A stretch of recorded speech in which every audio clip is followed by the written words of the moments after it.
Okay, welcome to this Interfaith Week event. My name is Claire Foll. I'm the director of the Parks Institute for the Study of Jewish non-Jewish Relations.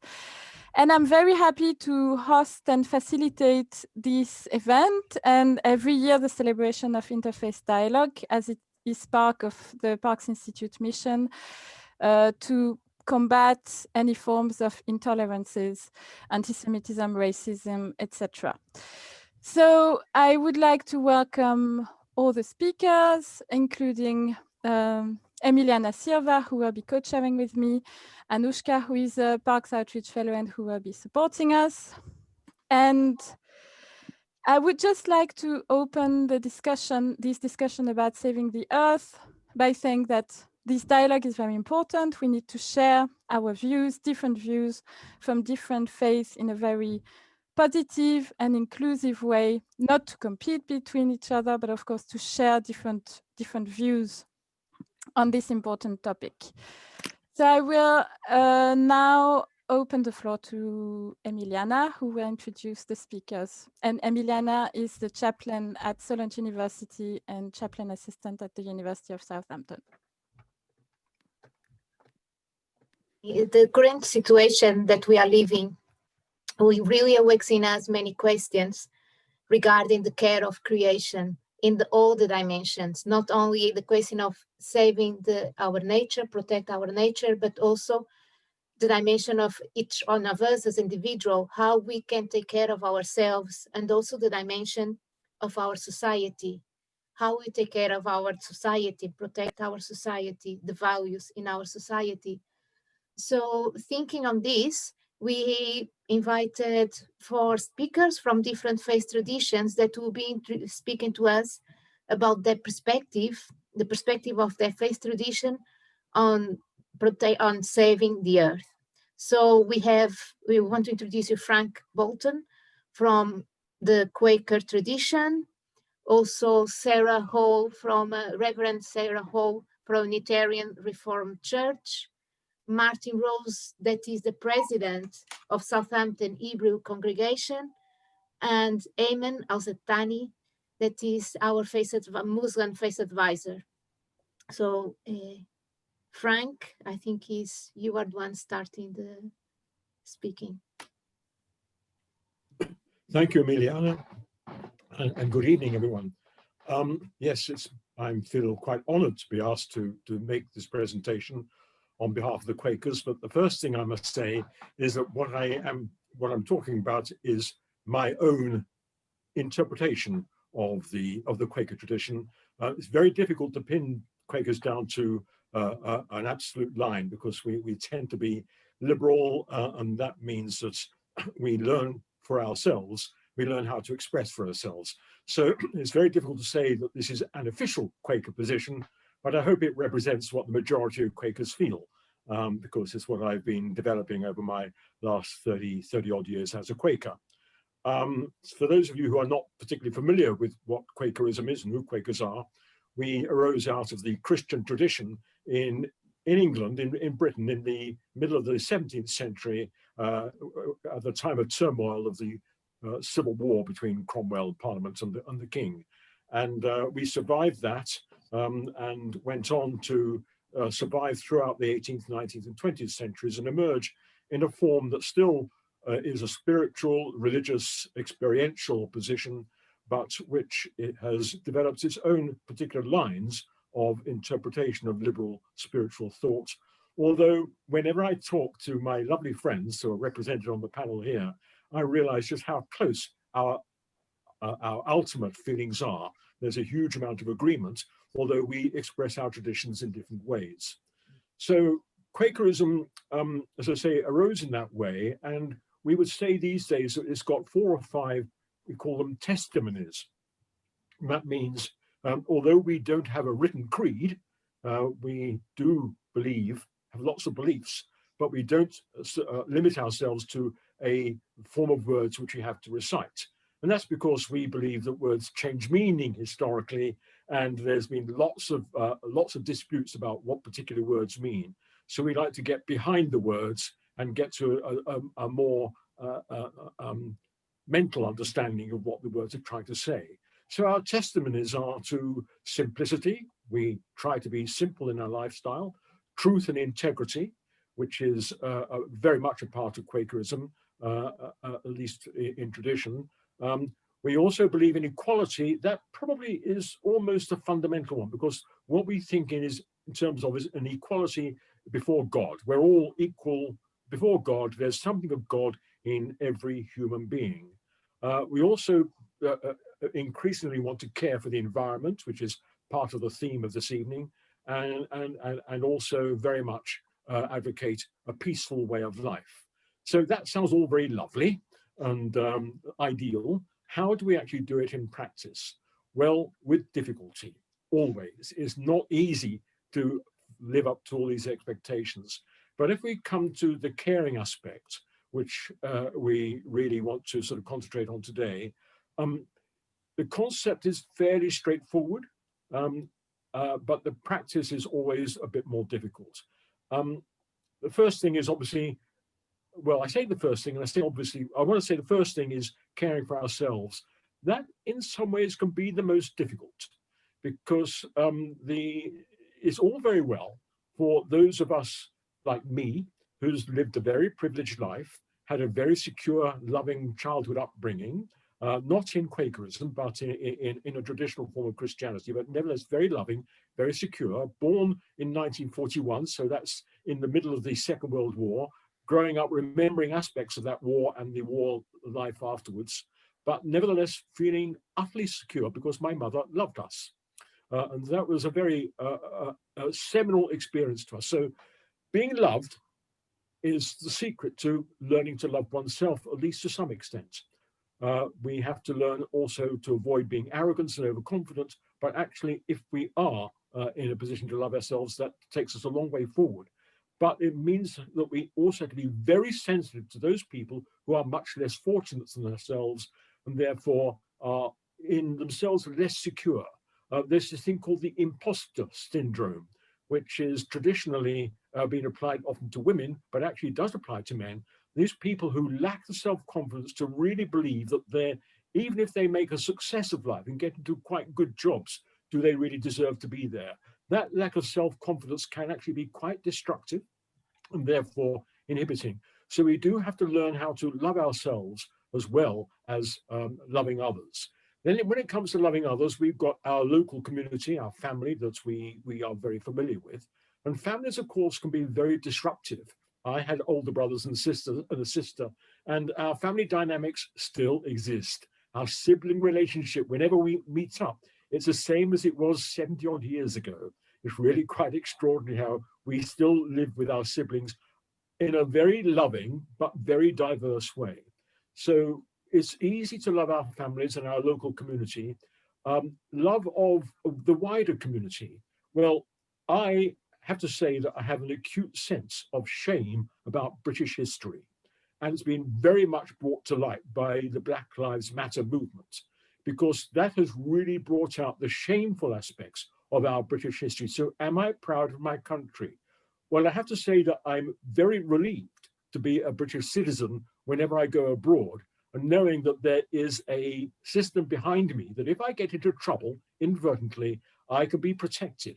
So I do owe a lot to my country, and I therefore have to acknowledge that my country is an important part of me, being English. But as you can see, I'm a white, middle-class, relatively prosperous Englishman who has had a privileged life all the time. So what do we think about those who are less privileged? Well, in my work, I have come across and do come across the most unfortunate aspects of people's lives. People who are addicted, people who are poor, people who are disadvantaged in all sorts of ways. And therefore, it's incumbent on us to feel to work out what we can do for them. So we do try to express our love for those people by setting up support services. So I'm a member of several support services. Luckily, a lot of them are actually Quaker mediated as well, but not uniquely so. Then we come on to the wider aspect of the world. How do we care for the world? How do we express our love for the world? Well, one of the things that I do feel strongly is that this is very holistic.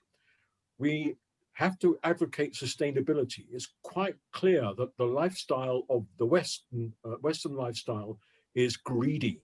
And that's part of my real regret about British history. I mean, there are good aspects of British history, and that is the expression of freedom of the press, freedom of expression, freedom of speech, and freedom of being able to express opinions in ways that are controversial, but nevertheless feeling protected in being able to do so. So there are good aspects as well.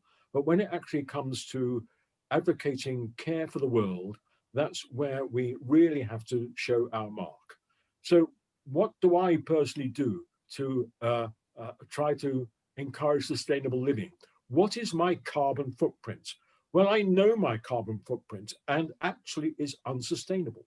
I use more energy as a person. I generate more carbon dioxide than I should. I do try to limit it. I try to limit my driving. I no longer fly. I go by public transport. At least I used to do a lot in the pre-COVID days. And I cycle and I walk whenever I can. But in that regard, I have the advantage of being healthy. I try to eat a healthy diet, not just because of health for me, but because it's sustainable in the planet. But I'm not a complete vegetarian. I do have dairy products, but nevertheless, I do try to limit my consumption of the world's goods and the foods. And that is all part of trying to live sustainably and trying to encourage others to live sustainably. One of the ways in which Western society abuses the environment is by eating too much, courting obesity. Well, I'm lucky enough not to be obese, but I'm bordering on it. So my BMI is 24.9, and 25 is the sort of limit. But we do try to live sustainably, live healthily, and also live in a house. The house I live in, I've been trying to get solar panels for years, but they won't work very well because we're surrounded by tall trees. But we do buy good energy, which is the most sustainable form of electricity supply. We don't have coal fires. We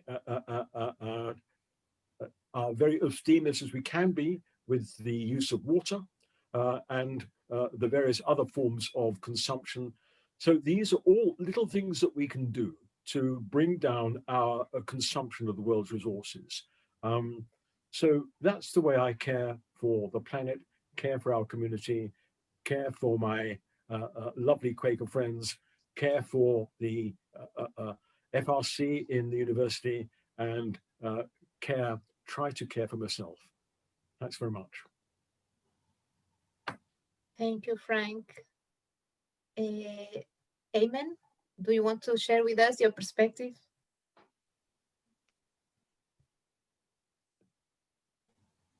Can't hear you. Aiman, you have to unmute yourself. Hi, I'm Aiman Alzetani. I'm the Muslim Faith Advisor to the university, and I would like to share with you my views from a Muslim perspective on how we save the earth. I will start by reciting a verse from our holy text, which is in the Quran, which is our holy book, and it's وَإِذْ قَالَ رَبُّكَ لِلْمَلَائِكَةِ إِنِّي جَاعِلٌ فِي الْأَرْضِ خَلِيفَةً. And your Lord has said to the angels that I will be making a viceroy or a steward on this earth. And the angels reply by saying, قالوا وتجعل فيها من يفسد فيها ويسفك الدماء ونحن نسبح بحمدك ونقدس لك قال إني أعلم ما لا تعلمون. And they said to him, inquiring, do you create or make into it who corrupts it and shed blood, and we are exalting your name and praising you all the time? And he said, I know what you don't know. Which brings us to how Islam looks at the role of humans on this earth and as people who are stewards, and that's the intention. But like everything else, it's a dual use, and free will dictates that people can make a choice of how they want to take that role seriously. As people in any society, we try to live by certain sets of norms, to look after each other, to look after ourselves, to look after the place where we live. And these norms allows us to continue living as a community. And that's one of the main reasons of success of the human race on Earth. But unfortunately, depending on the community society, some people take that more seriously than others. And it comes to the whole human species. Some people look at their relationship with the environment and Earth in a bit more serious and more closely, feeling of responsibility. Unfortunately, not all of us do that. And the elements of which Frank has alluded to in terms of greed, human nature, people choosing to live a decadent life of consumerism, of spoiling, and is very apparent around us. And it's apparent in the Quran. And there's a second verse which I will recite to you. ظهر الفساد في البر والبحر بما كسبت أيدي الناس ليذيقكم بعض ما كنتم تكسبون. Just try to read the translation. Corruption ليذيقهم بعض الذي عملوا لعلهم يرجعون. Corruption has appeared in land and in sea because of what you have gained, because of what people have gained, so that they can taste some of the fruits of that bad deeds, so that they can come back to the right path. So looking around us, not the least the last event, which is unavoidable, coronavirus, we can see how our spoiling of the natural order of this earth, our attempts at harvesting, cultivating beyond the natural sort of need for people around it, has led to a variety of disasters around us. The environment sort of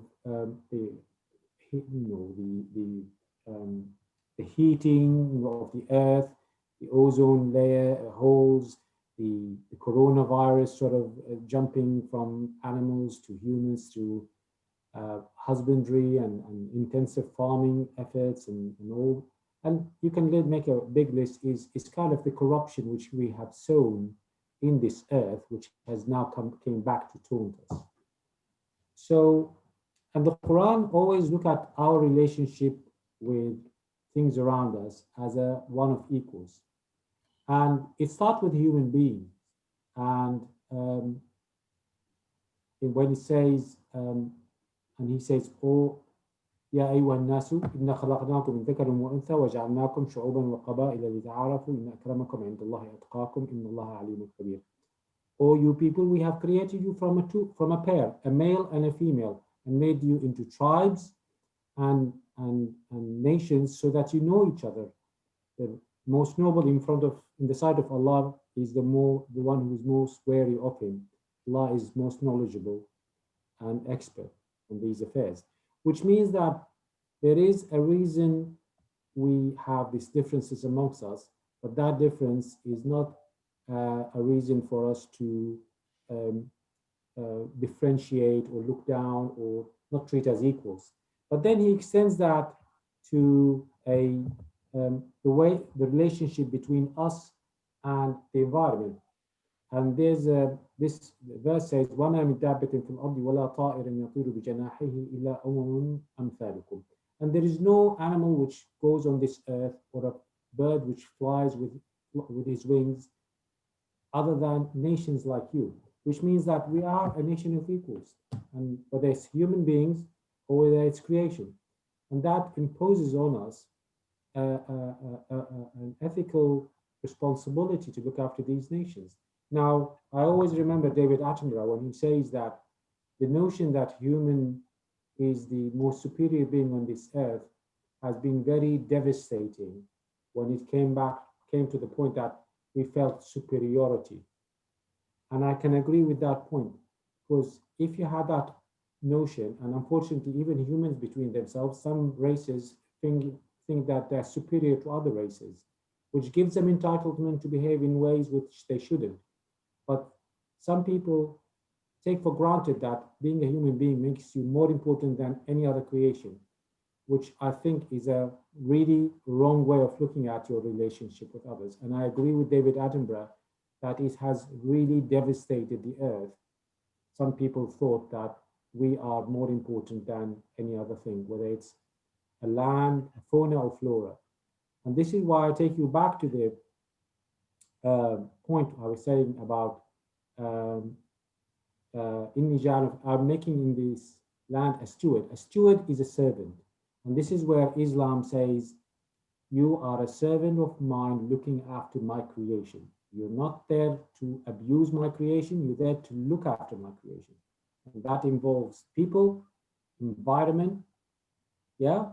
And then he goes back and in one of the last verse I will quote is وَمَا خَلَقْتُ الْجِنَّ وَالْإِنسَ إِلَّا لِيَعْبُدُونَ مَا أُرِيدُ مِنْهُمْ رِزْقًا وَمَا أُرِيدُ أَنْ يُطْعِمُونَ. I only created man and jinn for worship. I didn't want them to feed me. I don't want them to give me sustenance. But that in the same breath means that your job is to be a steward, to look after the creation. I don't need your money or your food, but I need your service for that creation.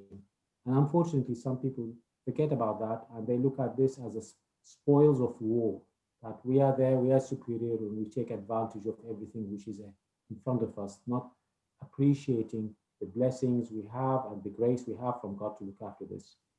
So I would like to finish by saying that ادعو إلى سبيل ربك بالحكمة والموعظة الحسنة وجادلهم بالتي هي أحسن.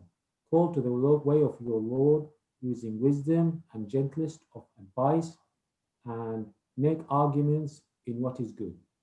And I can only appeal to people who are listening to us that please, from a ethical, from a faith point of view, and from a human point of view, if you're not a person of faith or religion, look at your relationship with things around you, environment in the biggest and widest sense, including human beings, and look at it from the perspective of stewardship and for care and compassion, so that both me, you, and everybody else can enjoy this wonderful place called Earth, this wonderful species and other species, humans and others who are living on that planet, and that we can all feel that we can share it with a sense of justice and mercy. So nobody feels that he's been deprived, but we have some kindness amongst themselves to give in and to give away and to share in that blessing. Thank you.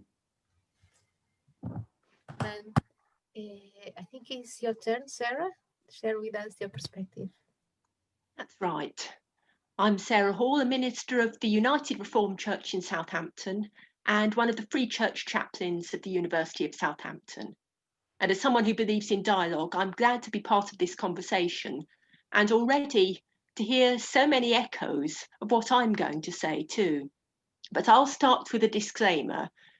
Christianity, you'll forgive the pun, is a pretty broad church. So while I hope what I'm going to say will be recognisable to other Christians, I can't guarantee that if you asked someone from a different church, they'd agree about everything I'm going to say, or even someone from my church. But maybe that may come out in discussion later. So as we've already established, saving the earth is rather a big topic for our discussion, and we're breaking it down into caring for God, for ourselves, for our neighbours, and for our world. And you might think that people of faith in general, and Christians in particular, would be focused on caring for God through worship to the exclusion of anything else. But I've heard pretty negative descriptions of ministers, that's my church's word for church leaders, same thing as vicars or priests, as so heavenly minded they were no earthly use. And in fact, you can't separate out spirit and body, heaven and earth in that way. I reckon it's impossible to care about God without also caring about ourselves, our neighbours, our world. Because it's God who created them all, values them all, loves them all. And it's not hard for Christians to make a good case for loving and caring for ourselves and our neighbours. When Jesus was asked which of the commandments laid down in the Hebrew scriptures, his Bible, was the greatest, he said, number 1, love God with everything that's in you. And number 2, love your neighbours as you love yourself. They're both there in the Hebrew scriptures, those laws. And if you think about it, Jesus said, between them, they cover all the rest of the biblical legislation about how to live. But of course, that immediately raises another question. Who are our neighbours? Who counts as a neighbour to us? And the way Jesus, like any good rabbi, answered that question was by telling a story. A Jewish man travelling between cities is mugged and left for dead. 2 religious leaders who should know how to care for neighbours because they spend so much time telling other people what to do, they leave him there by the side of the road. Their priorities are different.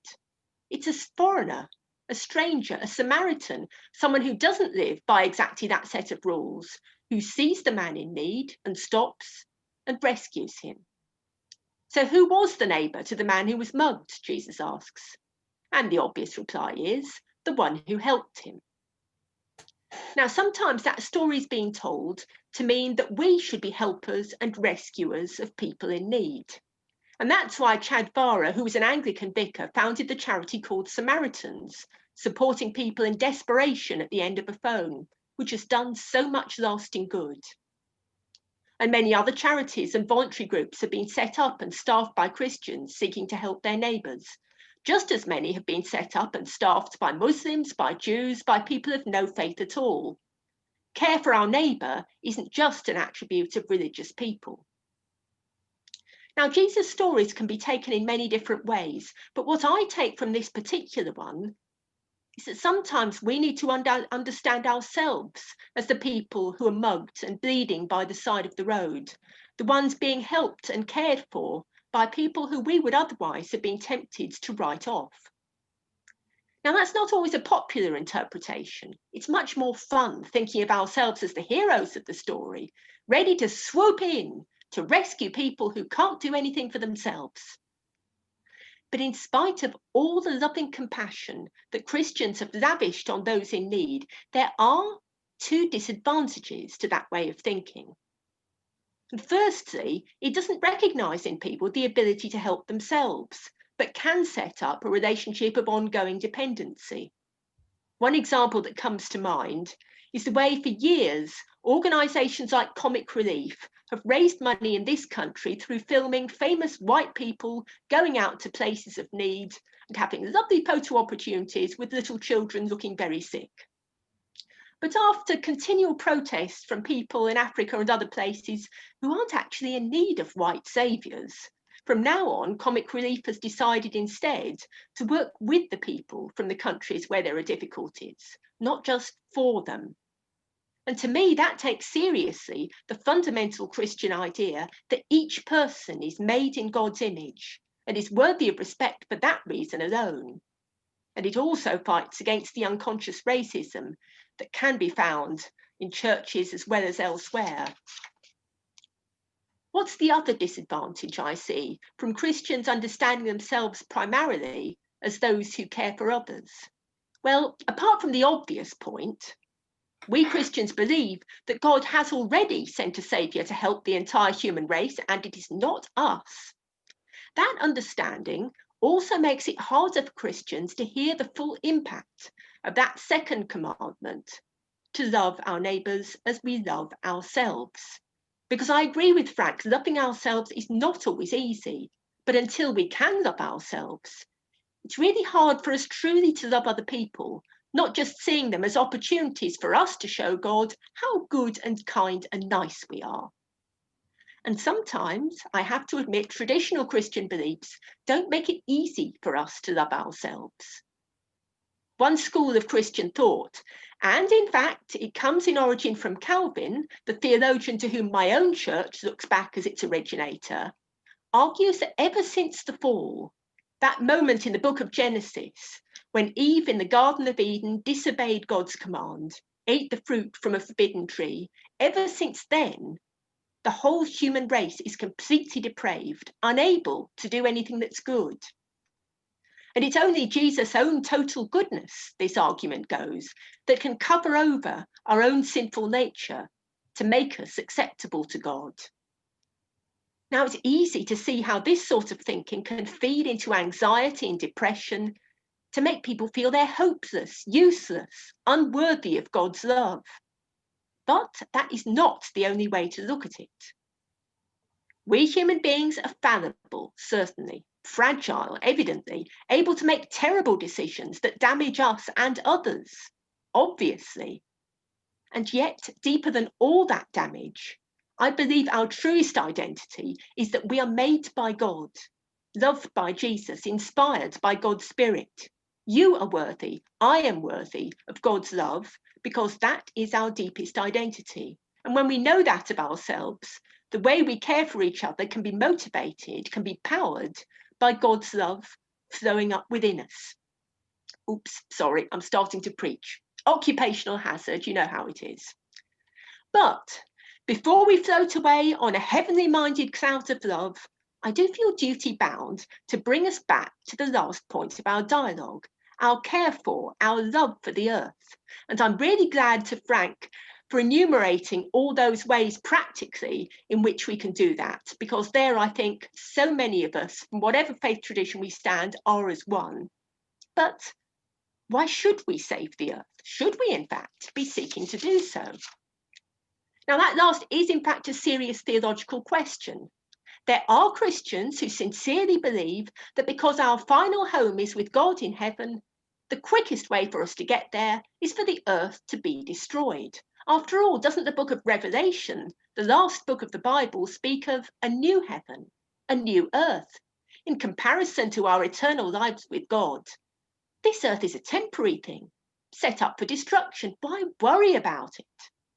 Well, I get my why by going back to Genesis. In the famous passage in the very first chapter, that some take as science and others like me take as poetry, the creation of the world is described. And as human beings, male and female, are created, God says, "Let us make humankind in our image, according to our likeness. Let them have dominion over the fish of the sea and the birds of the air and the cattle and the wild animals of the earth, and over every creeping thing that creeps upon the earth." So that sounds clear enough, doesn't it? God made us to have dominion over everything else.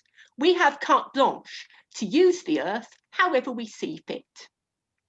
Or is that what dominion means? This is where I chime in with Aiman. Very interesting to hear how he's been talking. Because when we Christians think of Jesus, how he exercised leadership and dominion over his followers, it was as a servant. So looking at it that way, maybe dominion isn't a good translation for the Hebrew original. Martyn may be able to help me on that one. Maybe a better word is stewardship, caring for the whole world that's been made by God and all the creatures within it, because God made it good and we're made in God's image. Now, from a Christian point of view, this is a comparatively new understanding of Genesis. Till the theory of evolution was discovered, we human beings could kid ourselves before David Attenborough that we were completely different from the rest of creation, had no kinship with them. And up till last century, there was little understanding of the dangers we all face resulting from overuse of the Earth's resources, let alone from climate change. But scientists who are Christians have always read the book of nature alongside the scriptures, the book of God. And in this century, I do see it as part of our vocation as Christians to care for our world alongside each other and ourselves. Thank you. Thank you, Sarah. Martyn, we are here to hear you. Okay, my name is Martyn. I'm allegedly the honorary president of the Southampton Hebrew congregation, and the feeling is that as I've been there longest, I know more about it, about Judaism, than the rest of them, which is why I'm here. My family is Jewish. We're Orthodox Jews, and we come from originally from Poland and from Russia. I am a true Brit, like Frank. I'm very British, and I like my cricket and my football and everything else. And where do we come from with the Jewish religion? I'm Orthodox Jewish, like our poor ex-chief rabbi that died over the weekend. And one of the things he looked at, which may be quite different to what a lot of Jews, Orthodox Jews, do, he looked outwards. And I was reading this morning his obituary in the Telegraph, and one of the things they said, he was not just chief rabbi of the Orthodox Jews, because of the Reform he was not, and the very Orthodox Jews he was not, one section, well, they didn't, but he was considered the chief rabbi of the whole of the Jewish community in the UK, but not only the Jewish community, it said. One accusation, if it can be called an accusation, was that he was, if I may use the term, which was used in the Telegraph, he was the chief rabbi of the Goyim, which is the Christians, the Muslims, and everybody. He was chief rabbi of the whole of the country, because his outlook on life was to talk to everybody. And I do remember him sitting one side at a program in a discussion, one table, and on the other's chair was one of the Muslim chiefs. And they had a wonderful conversation, and they were great friends. And apparently he was given by Archbishop Carey the Doctor of Divinity, but he was, because he respected him as a great leader of not only us, but of everybody else as well. Now, the basis of our Jewish religion is the Torah, which is the 5 books of Moses. And that is what you see when you go into the synagogue and they draw the curtains back in the ark. Now, the 5 books of Moses, the beginning of it is Genesis. And one of the things that we do on a Friday evening, now on a Friday evening is our Sabbath. That's the start of the Sabbath. The Sabbath starts as it grows dark, as the first star comes out. As we have our evening meal that night, we say the prayers of a prayer which before the meal, to thank God for letting us have that meal, have the wine, have the food. And it starts with Vahi Erev Vahi Voker. And it was evening, and it was day, and it was the following day. And we say Yom HaShishi, which is the 6th day. If you go further, God said he rested, because he'd made the earth, and it was the 7th day he took a rest. Now, I don't mind which 7th day we take, because we take Saturday, Sarah and Frank take Sunday. But I ask you, are we saving the earth by working every day of the week? Because God said we should have one day. And if we had one day, we could say that then we would not be doing things we should not be doing.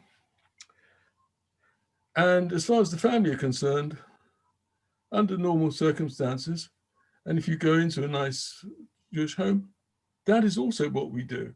All our family centers around and has an evening meal, because that is the main meal of the weekend. The Saturday is in a very Orthodox group, is spent praying. Now, in Exodus,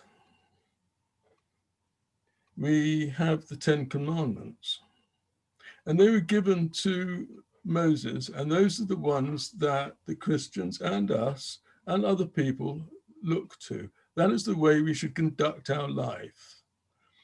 And they were given to Moses, and some people say it was the Torah, the law, that it was given to Moses on Mount Sinai. And that is how we follow in Exodus. Now, what is Exodus? Exodus is, and I think it's very poignant for the Black Lives Matter and everything, the Jews were slaves in Israel, not in Israel, in Egypt. And they had a tremendous fight with the Pharaoh to get out. And that is what we celebrate at Easter. But that we had, so with slaves, they were slaves, they built the Sphinx, they built the pyramids, they were treated terribly, and they came out and they, allegedly for 40 years, they crossed the Sinai desert to the promised land. Moses didn't actually get there, he only saw it from a distance. So we know what slavery is. So we treat our family, we have our family, and one of the things that we do is that if we go to a service, like a Friday evening service, a Saturday service, or especially when we're celebrating our Passover, or when we're celebrating our other festivals, or our high holy days, if we're in the synagogue and there are people that come in that are either on their own, or, so that could be a member of the community, or if we have a stranger in our midst, one of the things we will do is take them home for a meal. Now, I had that myself. Yes, I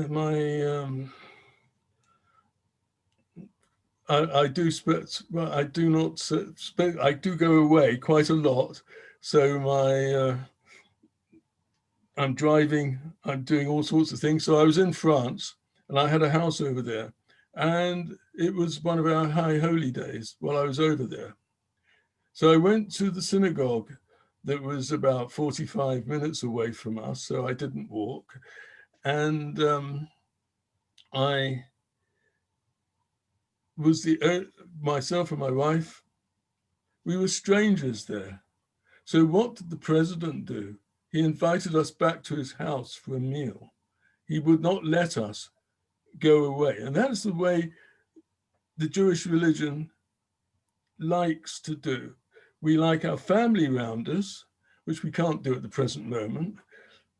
And we invite strangers into our house and we look after them.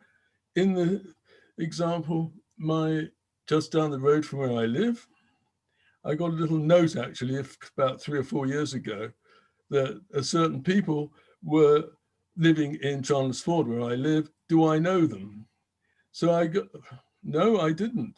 But I was given a telephone number and I rang and they told us what number of the road they lived in. And it's actually 5 doors down the road from us. And we keep in touch and we look after them. They're not as fit as we are. So my wife was on the phone to them today to make certain that they are okay. That is our caring side. As I said, my carbon footprint is quite large. Why?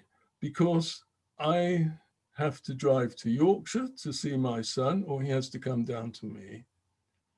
And I have to go to Newbury to see my daughter, or they come down to us. So we are using it. And when I go away, I might not use, I've got something else which causes a lot of smoke. I've got a camper van. So I go away. So I'm afraid my or I fly. And my carbon footprint is not that, is quite high. So that is a bit unfortunate. So when we think of other religions, and we're coming up to the time of year when 3 or 4 of us celebrate the same, have a festival or a great feeling of joy at this time. So your Christian religion is Christmas. Is it Eid is on at the present moment, or will be?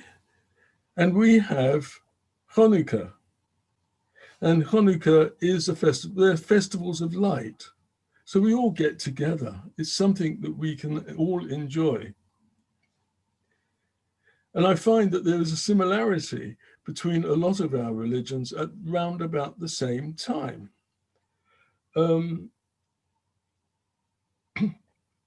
I spoke about Easter just now. Easter is always, nearly always, falls at the same time as our Passover. Why? Because Jesus was at the Last Supper. So he was celebrating the exodus of the Jews from slavery at the same time. So therefore, we will be celebrating that as you're celebrating Easter, the rise of Jesus. Now, at Christmas, we celebrate Hanukkah, and Hanukkah normally falls about the same time as Christmas. And when you look in the windows of all the houses that put on their lights and they have their little candles all at the window, that is the same as our Hanukkah that we have, and the same sort of candles that we use. When I'm talking to children, and I have quite a few of them come to the synagogue, I say to them round about then, what day does Christmas fall on? And they look at me blankly, and I say to them, well, do you know? And I get all sorts of dates, and I'm quite surprised that they don't know. The only thing they know about is that when they come down on a certain day, there are presents under a tree. And they eventually come out and tell me it's the 25th. Now, one of these things about it and the similarity is that although we have a 28-day lunar month in the Jewish religion, the Hanukkah always falls on a very similar date to Christmas. It's called the 25th of Kislev. So I always wonder, but I also tell the children that we give presents on each day that we light a candle. Over the 8 days, I do get conversions. I must admit that we're not an evangelical group. It's very difficult. Martyn, I think we need to finish. Yes, I think sorry. I'm on a bit. So yes, so that you is. Could conclude. Yeah. So we're family, and we like strangers to come in, and we like to do things. Yeah. Okay. Thank you. Thank you, Martyn. I don't know if there is some questions from the attendees. I don't know if it's possible to.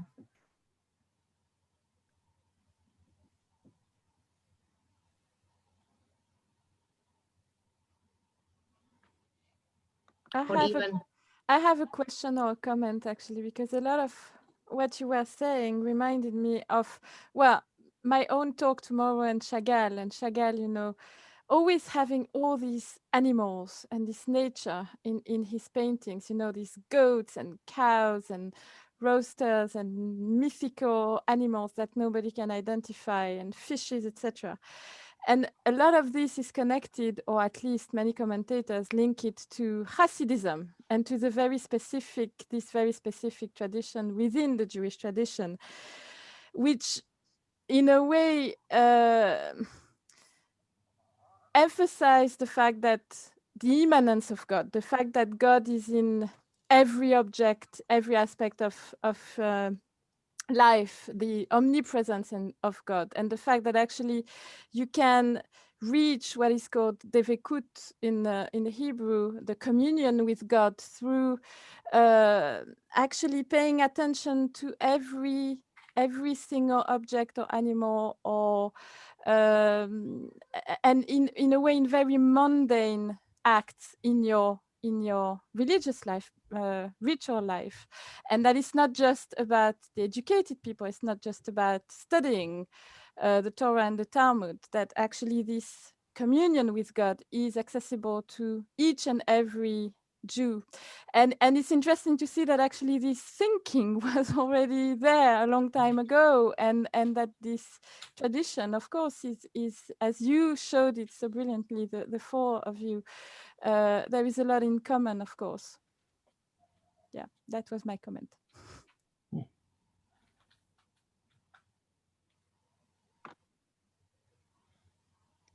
It looks as if we have a question from our attendee.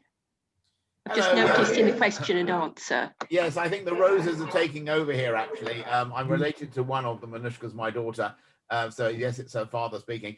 Yeah, so I mentioned a question in the chat line. I was interested to hear what the speakers can describe what's particularly unique about their specific religion's way of interacting with the world, which is perhaps not reflected in any of the others. So what's special about A and B and C?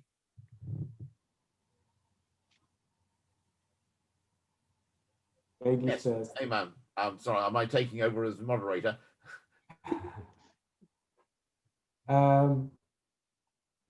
If I'm, with your permission, Sarah, I would like to say it's worship through service to the creation. I think that's following from my talk, is that being a steward means being a servant.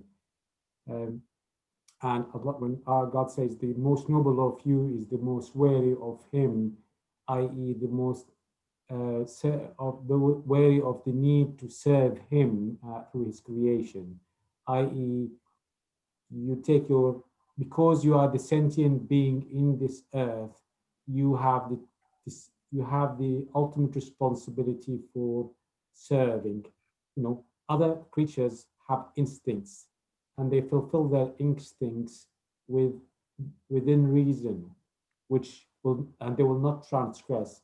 We have free will, and through that free will, you exercise your decisions to become a steward and a servant to God by looking after his creation, or a destroyer of his creation. Unfortunately, that's a very heavy responsibility. And for a Muslim, the fact that we know this puts us as, I always say, for a Muslim, I can guarantee hell for me, I can't guarantee paradise. Thank you. Thank you.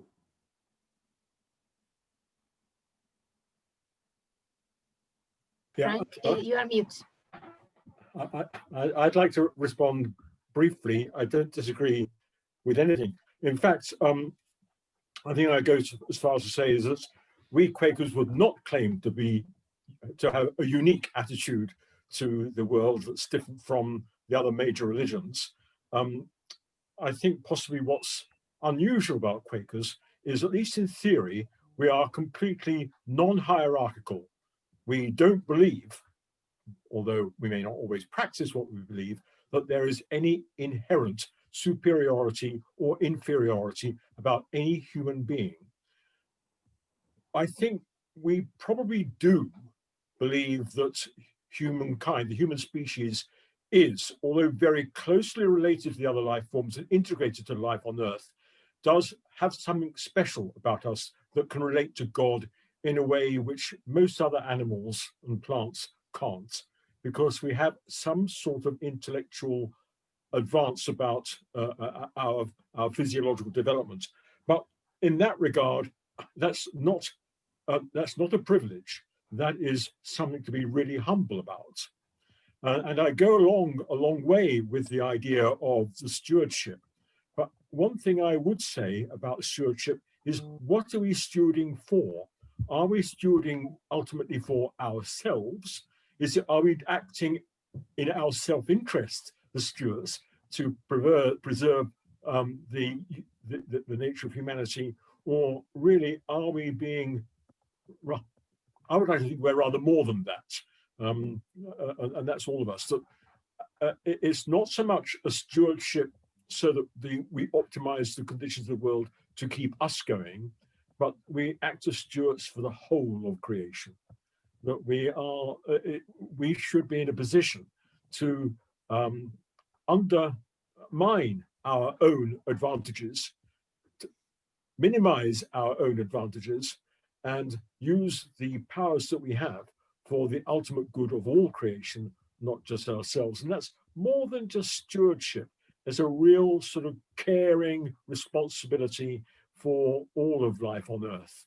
I was interested to hear what Sarah was saying. Because I do remember these days so well that there are some Christians who actually want to bring on the second coming as soon as possible. That's not the way that we in Quakers think. And I think it's not the way that most of us speaking tonight also feel. I think we feel a community with each other. And what's special about us is the way we worship, but not the reason we worship. Thank you. Oh. Thank you, Frank. Sarah? And I think what's unique about my religion is, well, within tonight's society, though I think if we had a Hindu speaker with us, it might not be as unique as I'm currently claiming, that we believe that God became human, that God deliberately self-limited in order to understand creation from the inside.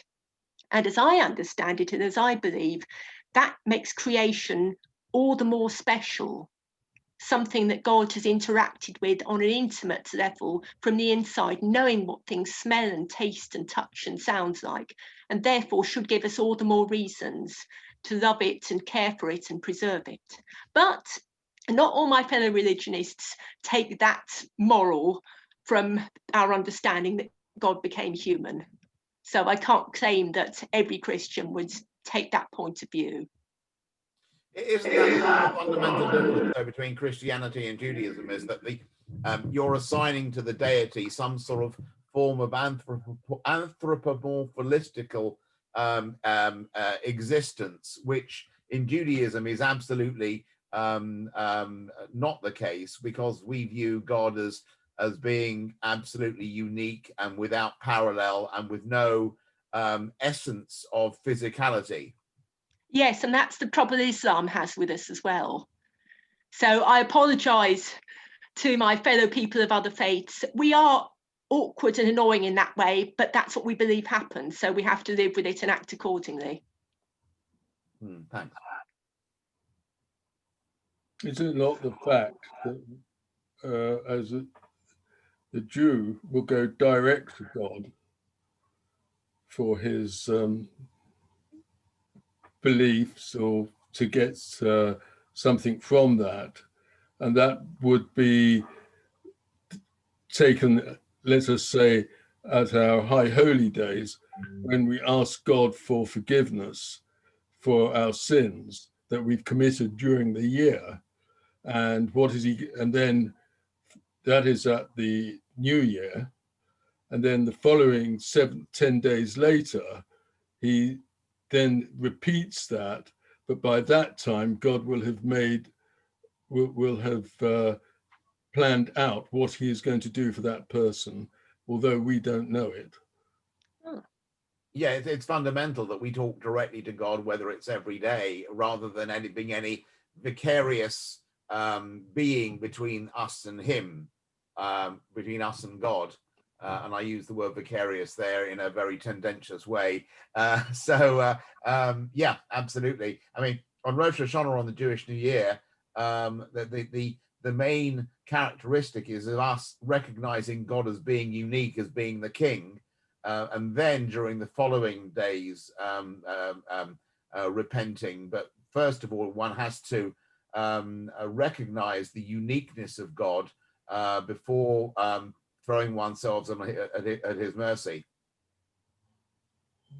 I'm sure that's the case. You did ask me to describe what was unique, so it is going to be different. I can't fault you for answering the question. Well, can I just from the Quaker viewpoint, I think we're probably much closer to the Jewish viewpoint. We also very much believe in a direct line to God without the need for intermediary, which is one of the reasons we don't have a hierarchy. So that from our viewpoint, we believe it's important to have that experience as a direct experience of the divine, of God, in a way which is unquestionable for us. So one of the problems is that we have our individual experience, but we also have to carry a responsibility for that experience, which we can share with others. But just because we have an experience which we describe in a particular way, does not mean that someone who has a different experience is wrong, or that we are wrong to them. We have a variety of experiences which we can all validate ourselves. And the other thing about Quakerism in particular is that we also go for something which we call continuing revelation. We're learning all the time. We are not satisfied with our current state of understanding. We are seeking all the time. And that is fun. And I want to share that with you, Frank. That's us too. I don't know if you mind me just butting in here, but just thinking about the environment and the earth, obviously there's a huge resurgence or surgence, I don't know what the other word would be for it, in terms of like sustainability and like environmental awareness and things. But I don't feel like I've seen any like religious representation of that, or any specific groups or organizations where it's like, we are this faith or we are this religion and this is what we're working towards. I think if you'd looked in Extinction Rebellion, you would certainly have noticed a faith component to that. Is there? And again, not everyone in every denomination would say that's what they want to be represented by, but it was certainly there, I can assure you of that. I didn't know that. I thought it was more on the hippie end than Oh, we can be hippie too. Yes.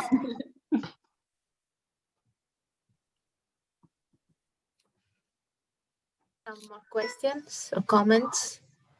Someone wants to add something to the debate?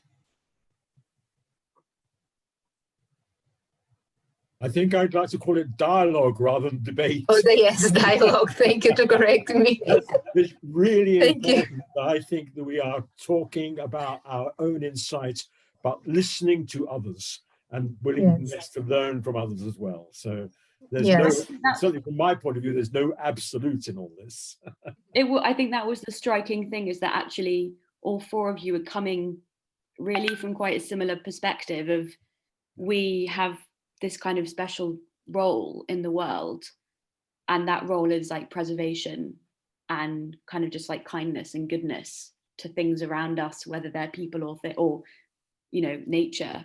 And so it's nice that everyone, like, there's no disagreement between that at all, which is really nice. Well, that's what's so lovely about having a multi-faith chaplaincy. Yes.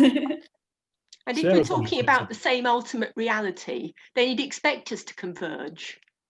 Yeah, right. From my own point of view, my son-in-law is Catholic, my daughter-in-law is Methodist. And he dragged me along to, well, he didn't drag me along, he asked me to come because we both belong to the same organization, we're both Scouts. And I went with him to a Catholic service one morning before I went to help him in the afternoon with his group. And I was amazed, I thought, well, yes, the religion, the way it was produced, it was very similar to what we would do, although it was different. But Yes, the prayers and everything were very similar. And I think there was a similarity between all religions. That's my view.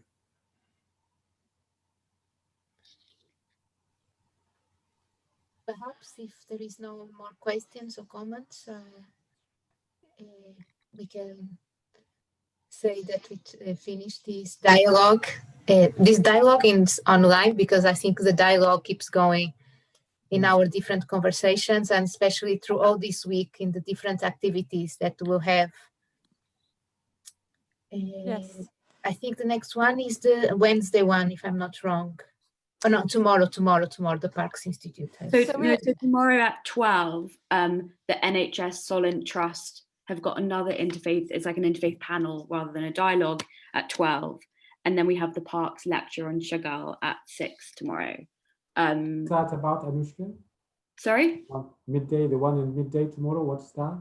NHS It's from the NHS Solent Trust. I don't think that they gave any kind of specific details. Oh wait, no, that's not true. There were details. I think there's going to be someone from Buddhism, so we'll have like a kind of different perspective there. Just out of interest, why would an NHS Solent host an interfaith debate? Where's the health aspect of that debate? I don't know exactly how. I think it just is a charity. There's Arch Druid and a senior Buddhist nun organized by Rev Ahmad Dias. Oh, okay. It's organized by the chaplaincy of NHS Trust. Yeah, that makes sense. Yeah. And we have the Remembrance service on Wednesday and Solent event on Thursday. Yeah, on Thursday there's a Solent interfaith dialogue on Stronger Together, the role of faith communities in a crisis, which is, I think, all of you again. Not me. You've got time off from my faith. I think I will be the only one there. Okay. So you may be attending, but not necessarily taking. Lovely. Well, thank you to all of you for it was very inspiring and it was very interesting to see the convergence, I agree. And thank you to Jeremy for contributing too. And I will stop the recording.